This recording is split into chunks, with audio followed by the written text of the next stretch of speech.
What's up everybody, and welcome back. So today I have a unique recommendation, and the only reason I say that is because it's my first recommendation of this kind, because I've never recommended anything of this kind before. Usually because this kind of manga or anime has screwed me over. But today I'm recommending Agartha game, because it doesn't seem like it's gonna screw me over. It's being written by Kaneru Aomi and being drawn by Yamatogawa Tasuku. So far it's only 3 chapters, and it's a thriller, sci-fi, action, survival, and it has the tag of video games, but it's not a video game. Video games kind of play a role in it. This isn't a video game. This isn't a survival video game. This isn't got sucked into a video game. So Agartha game is a webcomic, and it's about Shitoma, who's a former pro gamer known as the Invincible Shitoma, which isn't really a great nickname, kinda sucks, doesn't really roll off the tongue. Maybe it does in Japanese, but in English, sounds kinda lame. But that's his nickname. His real name is Hiroda Koki, but it seems like he's just gonna be called Shitoma throughout this, so that's what I'm gonna refer to him as. So Shitoma is pulled into a battle royale game, and I'm not saying that he's sucked into the game, like I said before. This isn't some VR game thing. What happens is one day he's leaving the Agartha building after streaming a game that was in development, and he's teleported to a room where an interface that goes by Haru tells him he's in the battle royale game, the Agartha games. And obviously he wasn't too keen on being in this battle royale game, especially because the reason he retired from being a pro gamer is he has an eye disease that's taking away his spatial awareness, which is kind of important if you're going to be fighting for your life, which would have been a cool plot point, but it's immediately taken away when he joins the game because the 2,000 players are healed of anything so that they can be at their peak performance. And not only are they healed though, they're also given an ability and a weapon. Shitoma's ability being vertical teleportation and weapon being a revolver, which revolvers are just sick, so I'm pulling for my boy already. And like most battle royale games, the winner gets one wish granted, but not like most battle royale games. You can get all the information on the game you want by just saying answer Haru, which makes the interface appear and answer whatever questions you have. So Shitoma, being a pro gamer, asks about everything, which is great because you get a whole breakdown of all the rules and what's going on in this game in the first chapter, which in most battle royale stuff, you don't get that. The rules kind of get peppered in so that they can be changed later, and it's kind of just like, it doesn't feel like a battle royale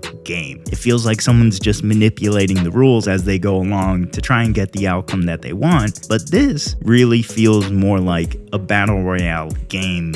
Like the rules are set before you even enter the game. May they get manipulated and changed later? Maybe, I don't know. I hope not, because that's one of the things that I can't stand. So this game only lasts 30 days, and so far, I already really like this manga. And I usually don't like battle royale stuff, because it's always the same. It's either in a video game or they're whisked away somewhere, but in this, it's like a legit battle royale video game. Emphasis on the video game part. It's in the city with a time limit and a border that's getting smaller by the minute. So it's like, I don't want to say it's like Fortnite in the sense of like there's a storm every whatever and the sphere shrinks. I guess it would be more akin to Call of Duty, where the sphere is consistently shrinking the entire time. On top of that, no one except the players can perceive the game. So you can kill a player in front of someone else and they can't tell it even happened, as well as all destruction is auto-repaired after some time, and all wounds are healed after you win a fight. So it means you can fight basically as hard as you want, as reckless as you want, as long as you win. On top of that, you could destroy a building but it'll reset, and you can't even take hostages because the person doesn't even know what's going on. And I'm pretty sure if you kill just like a random NPC, I guess they kind of are now, either they're not gonna die or they're just gonna be brought back to life. So taking hostages is pointless, so you can't even set up like a trap like that where it's like, oh, I have your sister. It won't work. There's no point, which I like also. And on top of that, when you win a fight, you can take the person you killed's weapon and ability. So you get to mix and match. And I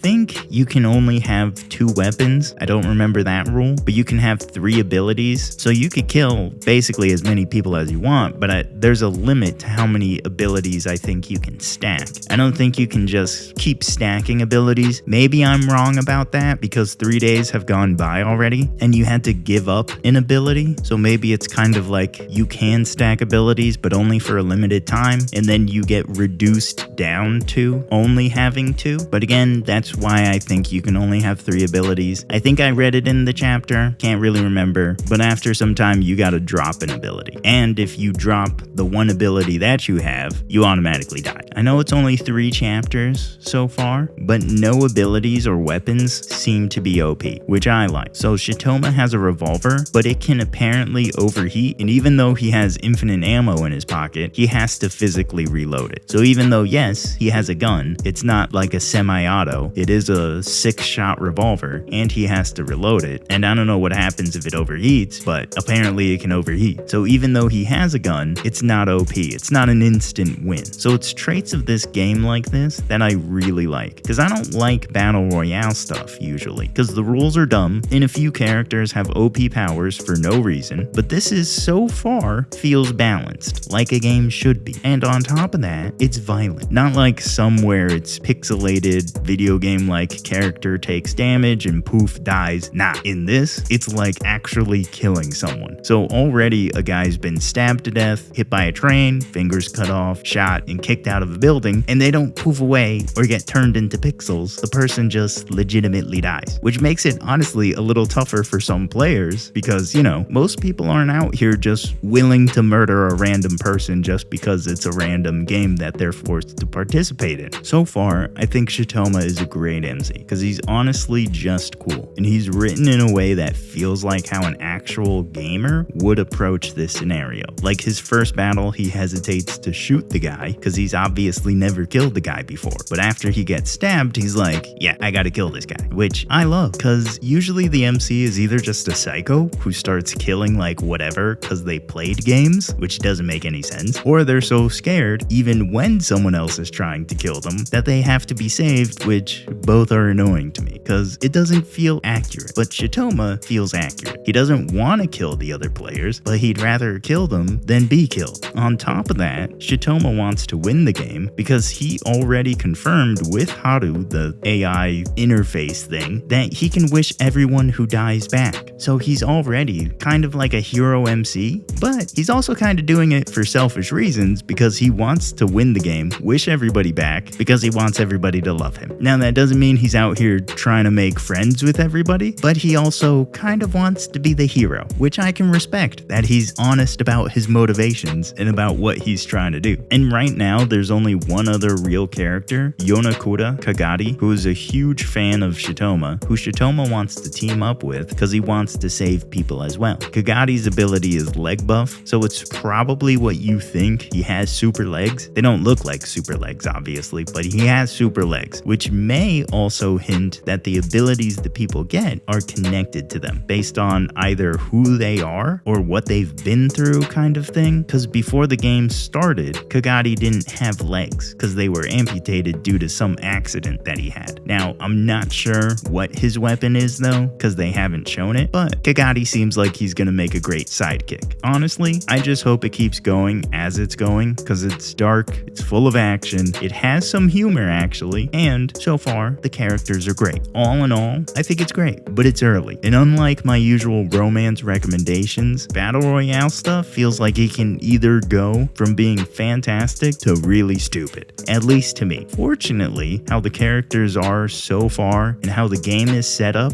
how the abilities, weapons, all the rules are set so far, it doesn't seem like it'll go the way of stupid. But it's only 3 chapters, so it's pretty early to tell. Even though it's early though, I think it's definitely worth reading. If it looks interesting to you, check it out and like the video, subscribe to the channel. If you want more recommendations, the Why You Should playlist, the podcast, and merch are linked in the description box below. Other than that, I'll see all of you in the next one.